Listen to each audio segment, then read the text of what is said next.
There's a pretty one, Ulysses.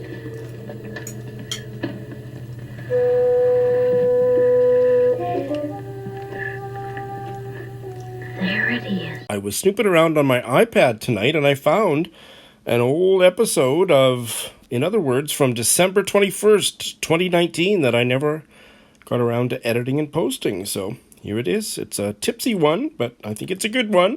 Hello, BookTube. I'm Sean, the Book Maniac. Welcome back to my channel. Here I am with another. Ooh, this is a tongue twister tonight. Here I am with another, in other words. This is an occasional series where I talk about vocabulary, interesting idioms, grammatical patterns that I encounter in my reading.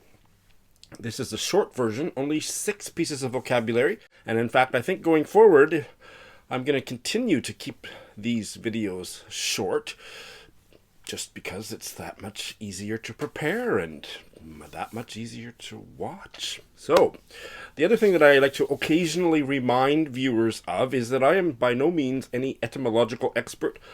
I have studied English literature academically, and I'm an English teacher here in Japan, but that doesn't qualify me for diddly squat. I just like doing deep dives about this kind of stuff on the internet. The internet provides me with a vast resource of etymological dictionaries online and all kinds of stuff. So that's what this is about. Without any further ado, let's get started. I have 6 pieces of vocabulary from 6 different books today. The first book is a collection of short stories from Australia, which I am still reading and very much enjoying. It is called This Taste for Silence by Amanda O'Callaghan. And in the very first story, my favorite so far, I encountered the word clobbered. And this occurs as the story is setting up the fairly new dating relationship between a young widow and an antique dealer. And so the sentence is, she did remember that he'd told her that the vase was clobbered. And I said, clobbered? What the heck?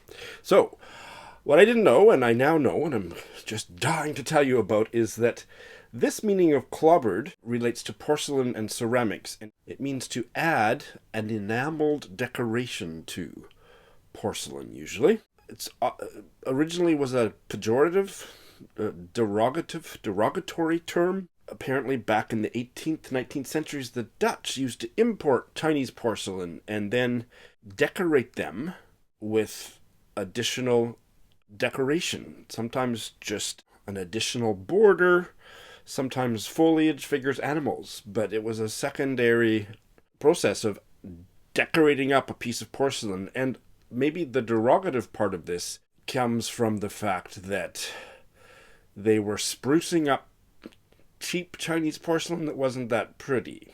But it in fact is not only that. Making a silk purse out of a cow's ear, it is a very respected process in the world of ceramics. And here are some beautiful examples of clobberware.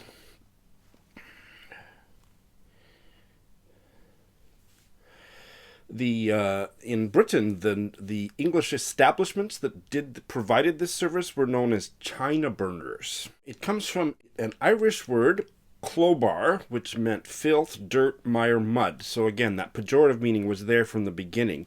And it doesn't seem to be etymologically linked to all the other meanings of clobber. The one that is most common today is to hit somebody hard, then metaphorically to deal with someone, treat someone harshly, to defeat someone heavily. That meaning dates from World War II, so this meaning is much older. As a noun in informal British English, this was news to me. Clobber means clothing, personal belongings, or equipment. Late 19th century. But it's this enameling, decorative process meaning that is being referred to in the O'Callaghan story, and then one of the things that I loved about that story is the way that O'Callaghan plays with language, and so clobber shows up throughout that story. Very interesting. Speaking of reading books for a long, long time, I am about 2/3 of the way through this biography of the Pankhurst family, and I'm not going to finish it this year. I hope to finish it next year. I'm enjoying it, but reading it very slowly by Martin Pugh, and I have one piece of vocabulary from that, which is the adverb headlong. Now, I've seen it, and I think I always knew in context what it meant, but I decided to do a bit of a deep dive. The basic meaning is head first, with the head foremost. But the metaphorical meaning is to do something without delay or hastily, to do something without deliberation, to do something rashly, precipitately. So why? I can understand head first, but why does that lend itself to these metaphorical meanings? I guess if you're doing something head first, it means your head is bent, so you're not looking around. That's the best I can do. If your head is downward or your head is forward, it means you're not paying attention, so maybe not thinking. I'm still struggling a bit with how it came to mean that, but that's what I came up with. So it comes from, obviously, head, and then long, the suffix long. Originally, it was headling, and that is a outdated suffix that you don't find, not this meaning of ling anymore, but there were other completely obsolete words, darkling, backling, flatling, that have disappeared. So around the year 1400, headling was converted to headlong to conform to sidelong. And sidelong just means sideways, right? Yeah, it means sideways. But how about some of these other ones that have disappeared? So flatling meant in a flat position. So maybe the ling means in a position. So headling in a head first position. Okay, that makes sense. Okay. In this 2019 novel, Deborah Levy's The Man Who Saw Everything, I encountered the word whip round. I'm not going to bother looking up the sentence because there's only one meaning. We don't need the sentence. Whip round is a noun from informal British English, meaning a collection of money made by a group of people that is then given to a particular person or used to buy a present for them. In Canadian or North American English, we would just say, take up a collection, pass the hat around. But a whip round is that meaning, to collect money from a group to give a present to somebody, or to give the cash to somebody. We usually have a whip round at work for people who are leaving. On phrases.org, there's a full article about that. According to this article, it comes from fox hunting, the British Army, and Parliament. In the thankfully now banned fox hunts in the 19th century, people were employed to stop the hounds from straying by using whips to keep them in place. They became known as whippers or whips. That vocabulary then came to the British House of Commons, where the whip, and this is also a Canadian political term, so this is fascinating. In the British and the Canadian House of Commons, we have a whip, and that is somebody whose job it is to guide MPs into voting the way the government leader wants them to vote, to whip up enthusiasm. I mean, I don't think that American Congress, do they use whip?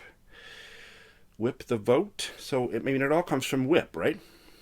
Then it went to the military in the 19th century. So Thomas Hughes' 1861 novel, Tom Brown at Oxford, has an example of whip round, collecting money from a group of soldiers to buy something. 1863, at the wedding of the Prince of Wales, Edward, Bertie, later Edward VII, to Princess Alexandra. In the newspaper, the Hampshire Advertiser, there is reference, and it's the first one that's been found that actually used the phrase whip round to take up a collection to pay for local celebrations of the royal wedding. So this word apparently is no longer used in the upper classes in the UK, but it's still very common among footballers and the like. I recently read and very much enjoyed this short biography of my favorite writer, Barbara Pym, A Passionate Force by Anne Allistry, and she uses the adjective that was unfamiliar to me, bosky. Bosky simply means having lots of trees and shrubs, but it's a very old, out-of-date word. It goes back to Middle English. Bosk, busk, and bush, all words meaning shrub. Bush we still use. Busk is still found in certain dialects of Northern British English. And bosk, too, has survived in certain dialects, but bosky we don't use anymore. And finally, this was actually a very disappointing novel by the author of one of my most favorite novels, J.L. Carr, author of A Month in the Country. This is his 1964 debut, A Day in Summer. It was just terrible, but lots of interesting vocabulary. I'm only going to share one now, and maybe others in a future edition of In Other Words. Mooch. On the very first page, the main character is looking out the window of the moving train, and he sees the dark shapes of bullocks mooching under a chestnut tree. Well, bullock, I learned today, is a castrated bull for the purposes of meat, raised to be butchered.